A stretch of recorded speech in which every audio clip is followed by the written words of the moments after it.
Hi and welcome to the Outquisitions podcast, where we spotlight industry leaders redefining success. The goal of each episode of the podcast is to uncover their stories, their strategies, and insights to inspire, inform, and really elevate your own journey. So let's dive into today's conversation with yet another super inspiring guest. If you want to listen to a really interesting talk, then stay tuned. So Alessio, thank you for coming into the podcast. How are you? I'm good. Thank you for having me, Killian. It's very nice to be with you here. Beautiful. First question to kick things off. Can you please present yourself and your company? Okay.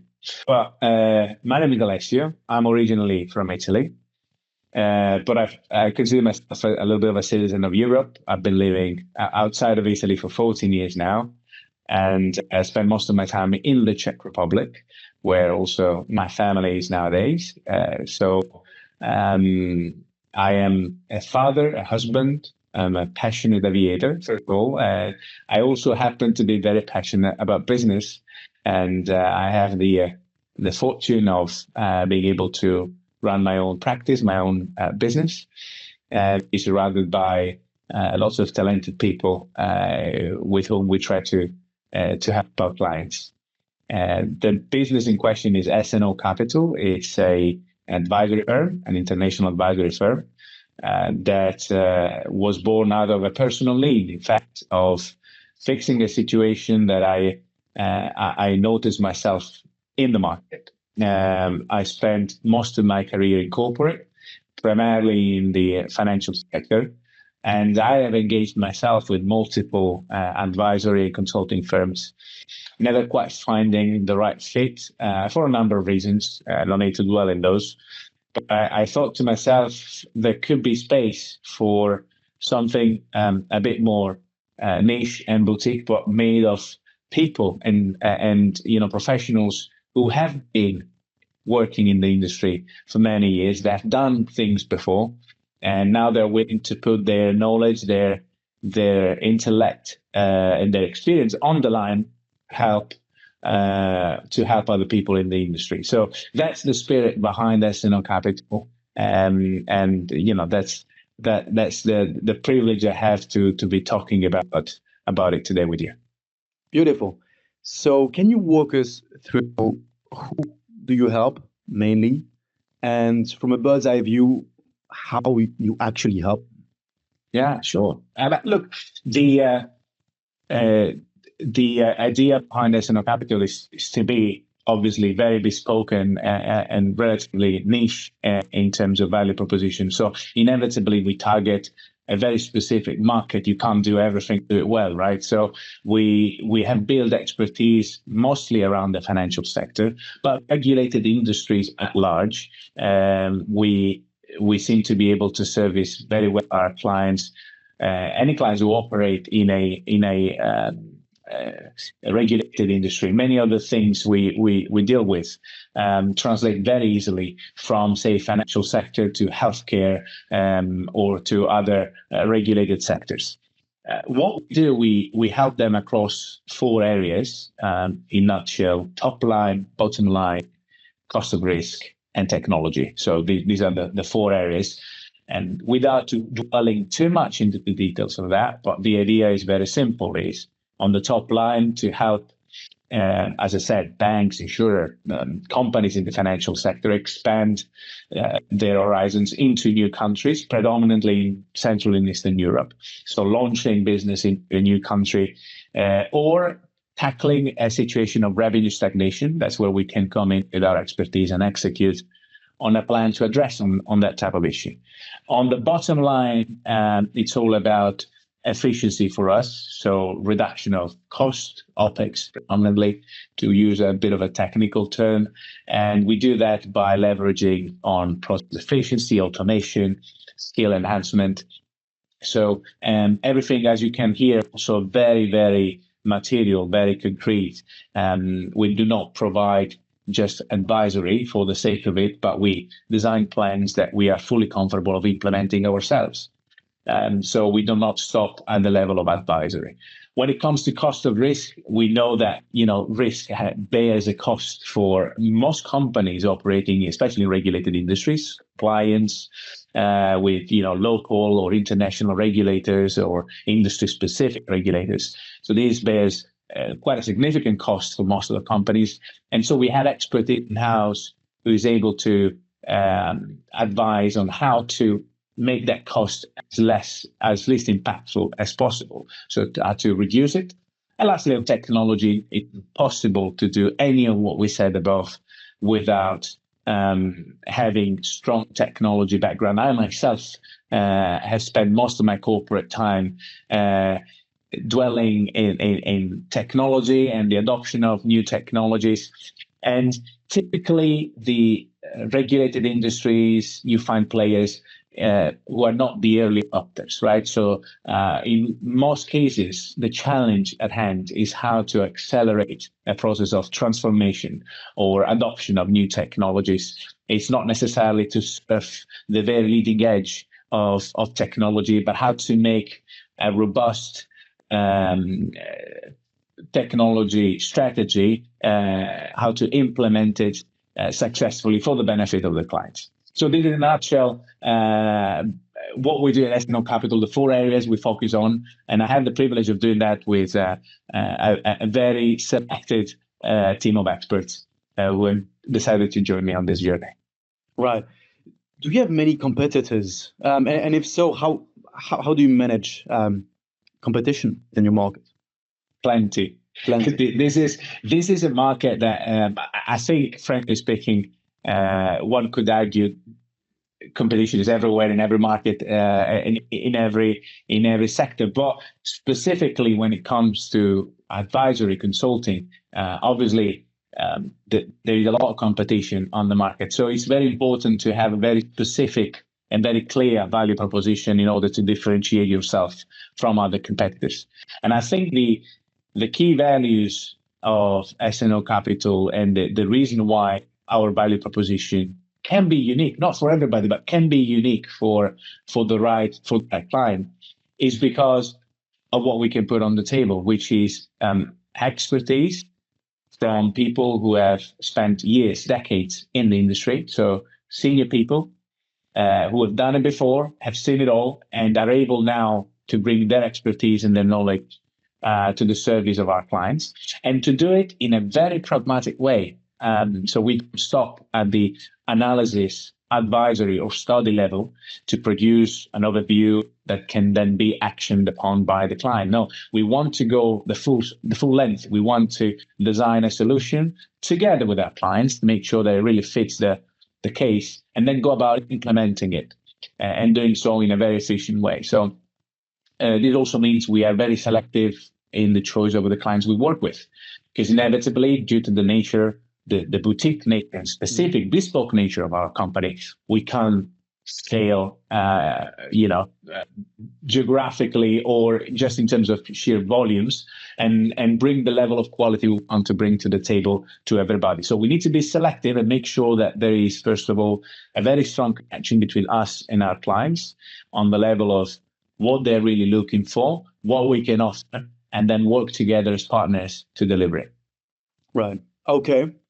Within your specific industry, do you notice any trends? If you were to, describe the current winds that are blowing around you and around your industry, what are those? Well, depends on which hat you put on, let's say, to look at those trends. There are many trends that are observable. I think one on top of my mind, there is an element, for instance, if we talk about our insurance client, there is an element of increased regulation being applied by some governments and some regulators, say, for instance, Germany or Poland, specific sector of insurance and bank assurance, for instance, which are shaping, frankly speaking, the marketplace. They're shaping the strategies of the insurers, the way they can and will place their products on the market, and also customer behavior. So it's a combination of evolving customer needs, as well as I said, a wave of enhanced regulation that we can see, especially across Europe, and especially, as I mentioned, in the insurance sector. But maybe another trend that is even more industry agnostic has got to do with AI, of course, and the adoption of AI technology, which is transparent to most industries nowadays. There is basically a wave of AI, no matter where you turn. AI seems to be on everybody's mouth. Now, I mentioned before, players in regulated industries and financial sectors specifically, they're not known to be early adopters. They're rather gauge their risk levels with a precise strategy and enter the market executing, as I said, a specific strategy. But AI has really taken the world by storm ever since, especially there's been a strong consumer level engagement, from the launch of ChatGPT to recent days. There is an expectation from customers as well that now their bank offers them some AI-based maybe recommendation on how to manage their finances or optimize their products. So even players in the industry have known to be, not early adopters, so to say, are now actively investing and making choices in terms of adopting AI technology collectively. Still, keeping an eye out on risk appetite, but this is certainly something that is I'm sure, on every CFO and CTO strategy going into 2025. And lastly, I think maybe just to mention one more, which is equally transparent, I would say, across industries, is ESG, and basically the enhanced attention that we have across industries, as I said, towards sustainability.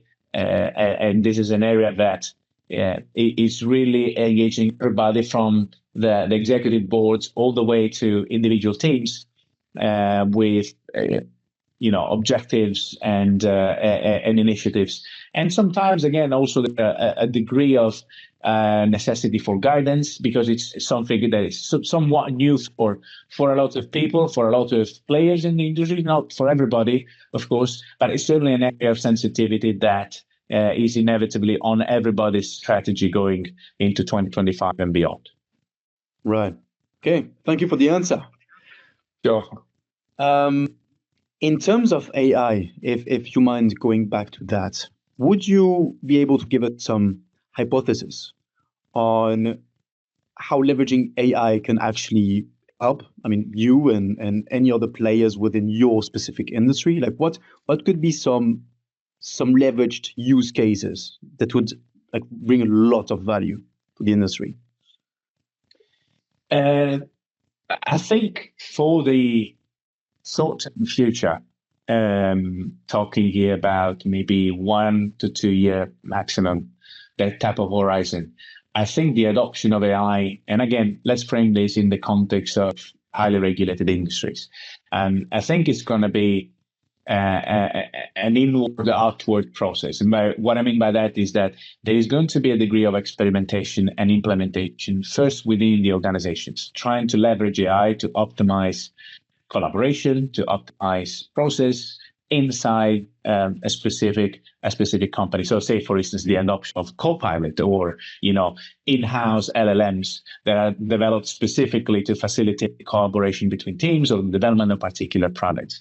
So there is a lot of that going on already, and I think that's going to be the entryway, if you will, into applied AI or generative AI within, say, banks, bancassurers, health providers. There is a strong level of liability and sensitivity when it comes to customer-facing application of AI. So I think that will follow a little bit behind, if you will, if anything, because there needs to be a level of comfort with the development of the technology that is going to put some worries at peace when it comes to using AI and large language models vis-a-vis customers, your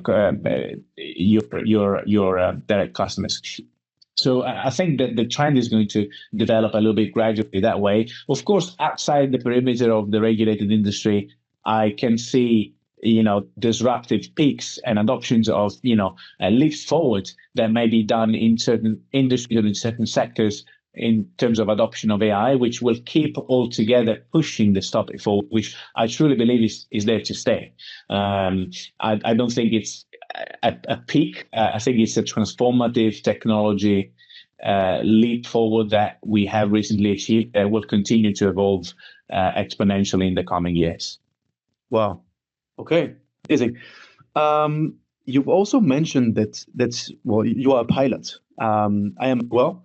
And I know that, when you are training and even when you are in the shoes of a pilot in those situations, there are some rules and some mindsets that are really important from a safety perspective. I know I've learned lots of lessons whilst being a pilot and training being a pilot that I still have ingrained in me and that actually helped me in my business. Would you be able to share some of the lessons that you've learned and that you are carrying on here in your daily life with your family, with your friends, with clients, in business overall?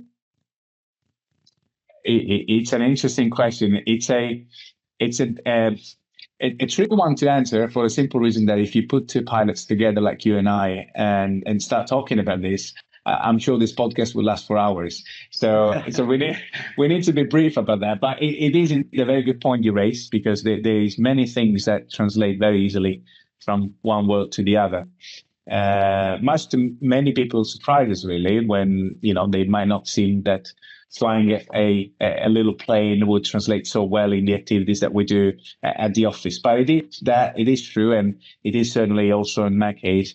I think if we abstract this a little bit, I would say the element of discipline is certainly the biggest, I would say, winning element, for the lack of a better word right now. And the most important one, if anything, when it comes to the practice that you do as a pilot, you need to be very disciplined in following your checklist, in following, the rules, in assessing risk, in decision making, and translating that into the business world. I think it translates extremely well.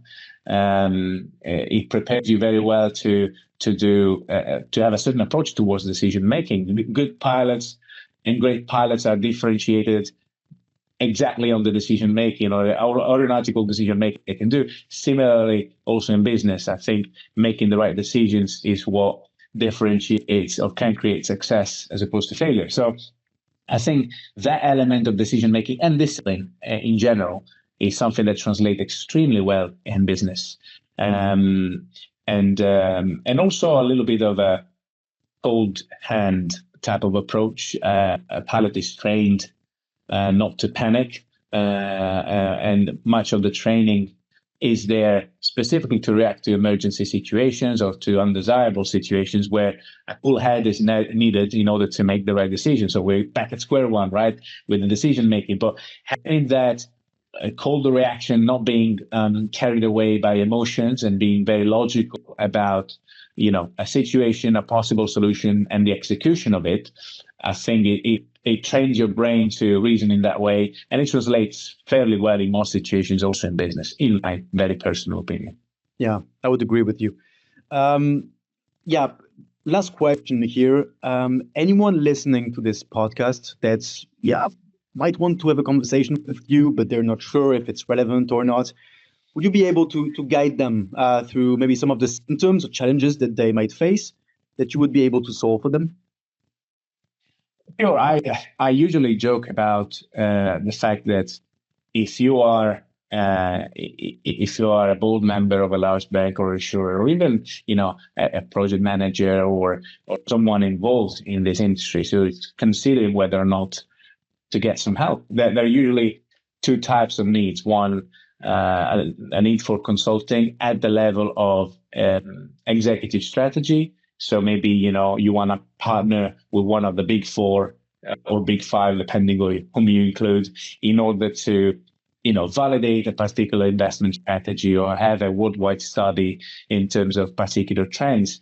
And that's clearly not our area. Our area is more on the area where if you really have a problem, that you really want to have sorted with not only a study, but a plan and an execution. And you want to have it done by people who are senior, have done it before, and know how to anticipate some of the pitfalls and are ready to get their hands dirty to deliver it. That's more the area we're in. And if people are uncertain, this is absolutely normal, but they can just, look me up on LinkedIn to get familiar with some of the client feedbacks that we get, or they can check our website at socapitalgroup.com to get an idea. There is a simple web page that can be downloaded to familiarize with some of the business cases that we've delivered. So people get an idea, and then we can simply talk about it and explore it together. There's obviously no commitment, no nothing. It's mostly about the discovery of, as I said before, whether we could be a right fit for solving a particular business problem. All right. So if now they want to book a call with you, is there any way they can book a call with you directly on the website or maybe on LinkedIn? Usually the best way is to reach out to me directly, LinkedIn. I look at my messages myself. I do it fairly often, and I try to respond to as many of them as possible. So this is probably the best way to engage directly, and be very happy to engage with anybody who has a question or wants to know more about us and what we do. Beautiful. Thank you, Alessio. Thank you, Colin.